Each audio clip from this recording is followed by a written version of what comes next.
Hello, hello, fiends, and welcome to another horrific edition of Casey's Creepy Creations.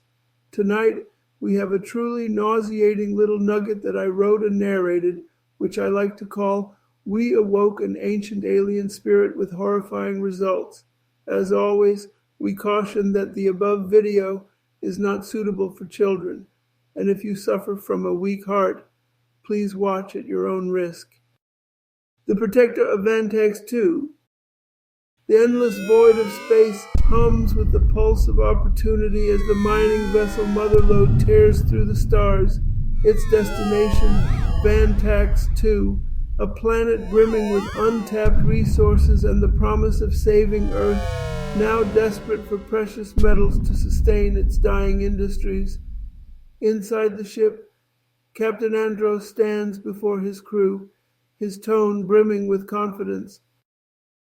"This is our moment," he declares, his gaze circling the room. "A simple mission. We land, sign a treaty with the chieftain, and begin mining. Earth is counting on us. Let's make this dream a reality." Cheers erupt among the team as hope swells in the air, carried on the weight of interstellar ambition. The engines roar to life as the Motherlode approaches the alien planet. Through the cockpit's glass, Vantax 2 emerges, an explosion of rich colors, verdant landscapes, and shimmering mineral deposits just waiting to be harnessed. It's everything they hope for and more. Landing with a satisfying thud, the crew disembarks cautiously, their boots crunching against strange, crystalline soil. They are met by a group of humanoid locals with serene expressions, clad in intricate robes adorned with symbols of their culture. The chieftain strides forward. Though aged, he exudes undeniable authority. "We have awaited your arrival," he says in a melodic tone, communication made possible by the translator device. "You are welcome here, seekers of metals." The crew exchanges uneasy glances but quickly warms to the chieftain's hospitality. Local traditions are shared and an intricate dance unfolds, demonstrating the natives' reverence for their planet. A single warning accompanies their smiles. "Respect Vantax 2. Violation of its sanctuary is unforgivable."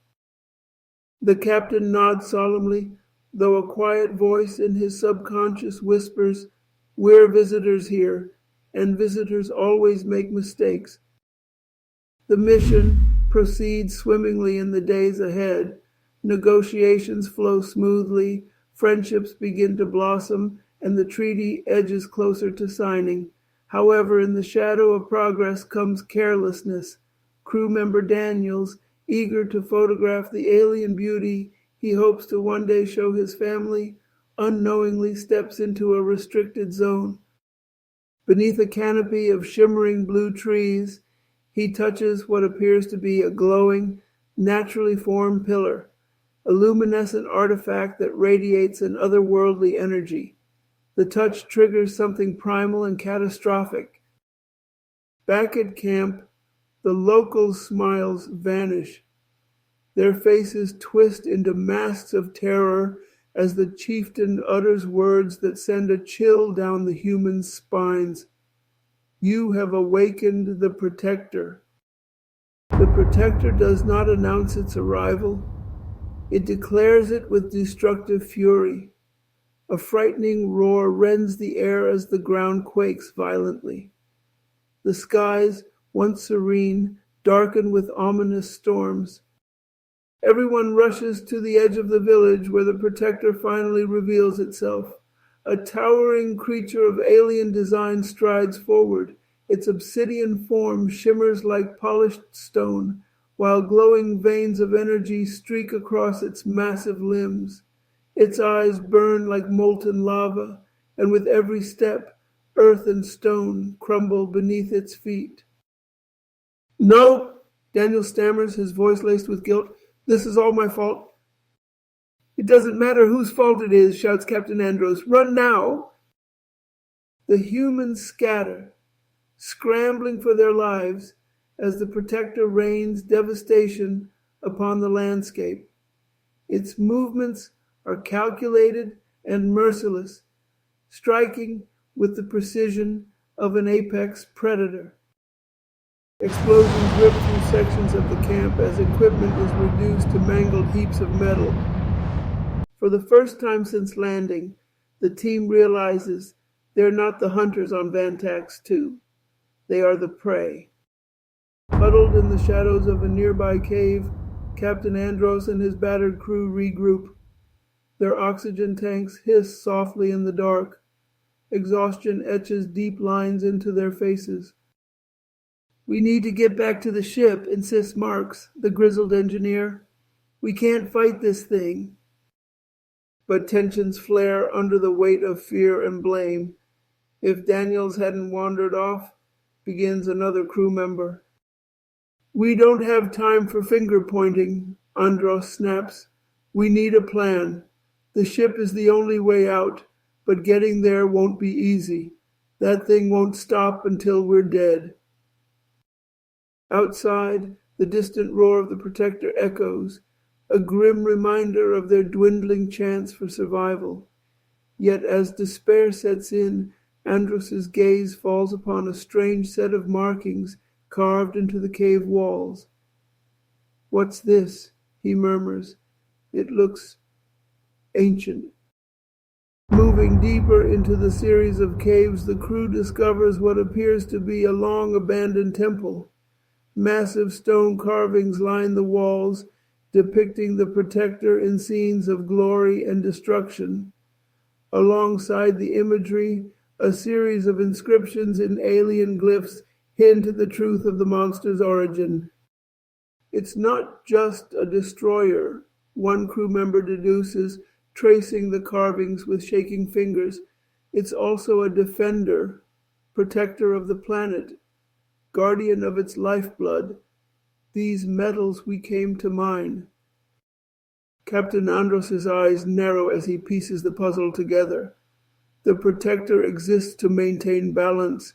Its rage is fueled by our transgression against this world. If we can prove we're not here to plunder, but to coexist, maybe, just maybe, it will stop. The crew attempts to return to the ship, but the Protector seems connected to the very lifeblood of the planet. Its attacks become more calculated, cornering the humans at every turn. An explosive chase unfolds, pushing the crew to their limits as they dodge collapsing terrain and evade energy blasts from the Protector. Along the way, sacrifices are made. One crew member offers themselves as a distraction, allowing the others to slip away. Their screams are short-lived against the overwhelming power of the creature. "This is insane," shouts Marks as the team inches closer to the mother lode. "It's going to kill us all." "Not if we give it what it wants," Andros mutters under his breath. The mother lode comes into view, its intact frame a beacon of hope. But the Protector isn't far behind. It towers over the vessel, blocking any chance of liftoff. Captain Andros steps forward, his voice cutting through the chaos. "No more running. This ends now." Armed with a fragment of wisdom from the cave inscriptions, Andros gambles everything on a desperate ploy. He approaches the Protector unarmed, leaving behind the weaponry his crew begged him to use. "I understand now," he calls out, voice trembling but resolute. "This planet isn't just a resource. It's alive, and you, exist to protect it." The Protector halts. Its blazing eyes bore into the captain as though weighing his words. For a single agonizing moment, the future hangs on a knife's edge. As silence envelops the valley, the Protector withdraws. Its massive form retreats into the wilderness, its duty fulfilled for now. Exhausted and battered, the surviving crew boards the mother lode. "They'll ask for a report back on Earth," says Daniels quietly as the ship exits the planet's atmosphere. What are we going to tell them? We'll tell them the truth, Andros replies solemnly. Vantax 2 isn't ours to take. Some things are worth more than medals. The ship vanishes into the black void of space, leaving Vantax 2 and its protector untouched, a symbol of harmony hard-won through blood and determination. As the story comes to an end, the burning question lingers. Will humanity honor its lesson, or will it tempt the protector once again? Well, boils and ghouls, we've come to the end of yet another terrifying tale. If you've liked what you've seen, please feel free to drop us a like, a comment, or maybe even a subscription.